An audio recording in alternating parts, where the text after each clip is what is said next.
जब भी कोई विदेशी भारत आता है तो उसके हाथ में सबसे पहले कैमरा होता है और उस कैमरे के सामने अक्सर दिखाई देता है गरीबी, झोपड़ियां, नंगे पैर बच्चे, कूड़े के ढेर। लेकिन सवाल यह है, क्या भारत सिर्फ इतना ही है? क्या भारत में कॉलेज नहीं है? क्या भारत में इंजीनियर नहीं है? क्या भारत में वैज्ञानिक नहीं है? क्या भारत में स्टार्टअप नहीं है? क्या भारत में सपने नहीं है? अगर है तो फिर दुनिया को बार बार भारत की एक ही तस्वीर क्यों दिखाई जाती है? सच्चाई यह है कि कई विदेशियों के मन में भारत को लेकर एक पहले से बनी हुई इमेज होती है। उन्हें बचपन से बताया जाता है, भारत मतलब गरीब देश, भारत मतलब स्लम, भारत मतलब गंदगी, भारत मतलब पिछड़ापन। जब कोई इंसान इस सोच के साथ भारत आता है तो उसकी आंखें भी वही ढूंढती हैं। वो आईआईटी नहीं देखता, वो एआई लैब्स नहीं देखता, वो इसरो नहीं देखता, वो गांव का टैलेंट नहीं देखता। वो सिर्फ वही देखता है जो उसने पहले से मान लिया होता है। अब एक गहरी सच्चाई सुनिए। आज के डिजिटल युग में गरीबी एक प्रोडक्ट बन चुकी है। गरीब बच्चों की तस्वीरें ज्यादा लाइक लाती हैं, ज्यादा शेयर होती हैं, ज्यादा व्यूज देती हैं। यूट्यूब जानता है, इंस्टाग्राम जानता है, एनजीओज जानती हैं कि अगर दुख दिखाओ तो लोग भावुक होते हैं और भावुक इंसान जेब खोल देता है।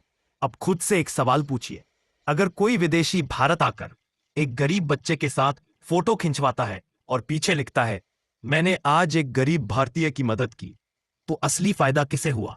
उस बच्चे को या उस वीडियो बनाने वाले को? सच तो यह है कि कई बार मदद कम और कंटेंट ज्यादा होता है। गरीबी दिखाई जाती है लेकिन उसके पीछे का सिस्टम नहीं। भूख दिखाई जाती है लेकिन मेहनत नहीं। गंदगी दिखाई जाती है लेकिन उस गंदगी से लड़ते लोग नहीं। अब सोचिए, अगर कोई आपके घर आए और आपके घर की सबसे गंदी जगह की फोटो ले और पूरी दुनिया को दिखा दे, तो क्या पूरी दुनिया यह मानेगी कि आपका पूरा घर गंदा है? नहीं। लेकिन भारत के साथ यही किया जाता है। भारत की सच्चाई आधी दिखाई जाती है, दुनिया को नहीं दिखाया जाता। भारत का हुनर, भारत की झोपड़ी दिखाकर पूरा देश झोपड़ी नहीं बन जाता। एक टूटी सड़क दिखाकर पूरा देश टूटा हुआ नहीं हो जाता। अब कड़वी लेकिन जरूरी सच्चाई, इसमें हमारी भी गलती है। हम खुद अपनी अच्छाइयों को प्रमोट नहीं करते, अपने टैलेंट की बात नहीं करते, अपने सिस्टम से सवाल नहीं पूछते। हम सोशल मीडिया पर खुद ही अपने देश को गाली देते हैं, खुद ही अपने देश को नीचा दिखाते हैं। जब हम खुद अपनी कहानी नहीं सुनाते तो कोई और गरीबी अपनी दिखाइए लेकिन सम्मान के साथ, समस्या दिखाइए लेकिन समाधान के साथ, आलोचना कीजिए लेकिन नफरत के बिना।